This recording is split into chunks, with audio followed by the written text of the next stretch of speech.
ఈరోజు గోరుచిక్కుడు వేపుడు ఎలా తయారు చేసుకుందామో చూద్దామండి. చాలా బాగుంటుందండి, తప్పకుండా ట్రై చేయండి. నేను చెప్పిన ప్రాసెస్ని ఫాలో అవ్వండి. చూడండి, ఫస్ట్ మనం కడాయిలో ఆయిల్ పోసుకొని చిన్నగా కట్ చేసుకున్న ఆనియన్స్, పచ్చిమిర్చి, క్రష్ చేసుకున్న వెల్లుల్లి, కరివేపాకు వేసుకొని ఫ్రై కానివ్వాలండి. నెక్స్ట్ అందులోనే కొంచెం పసుపు యాడ్ చేసుకోవాలి అండి. మనం గోరుచిక్కుడుని చిన్నగా కట్ చేసుకొని బాగా కడుక్కున్న తర్వాత ఇందులో యాడ్ చేసుకోవాలి అండి. చూడండి, యాడ్ చేసుకున్న తర్వాత దాన్ని మంచిగా కలుపుకోవాలి అండి. ఇది ఫ్రై లాగా చాలా బాగుంటుందండి. తినని వారికి కూడా ఈ ప్రాసెస్లో చేస్తే చాలా బాగా నచ్చుతుంది. తప్పకుండా ట్రై చేయండి.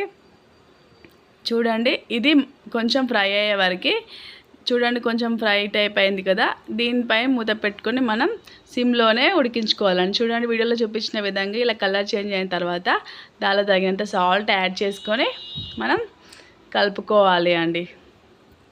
నెక్స్ట్ మనం దీనికోసం ఇందులో ఒక పొడి యాడ్ చేసుకోవాలి అండి. అది పల్లీల పౌడర్ అండి. నేను పల్లీల పౌడర్ని ఇందులో యాడ్ చేస్తున్నాను. ఫ్రై అయిన తర్వాత ఇది ఒక 5 మినిట్స్ లో ఫ్లేమ్లోనే కలుపుకున్న తర్వాత మూత పెట్టుకొని లో ఫ్లేమ్లోనే మనం దీన్ని వేయించుకోవాలి అండి. ఫ్రై కానివ్వాలి. చూడండి, నేను కలుపుకొని దానిపై మూత పెట్టుకొని ఒక 5 మినిట్స్ వేయించుకున్న తర్వాత ఆయిల్ అనేది రిలీజ్ అవుతుందండి. అప్పుడు కొత్తిమీర యాడ్ చేసుకుంటే అంతే, ఎంతో బాగుంటుందండి. మనం లాస్ట్లో కొత్తిమీర యాడ్ చేసుకున్న తర్వాత మళ్ళీ ఒక 5 మినిట్స్ ఉంచి లాస్ట్లో మనం మసాలా యాడ్ చేసుకుంటే అంతే అండి.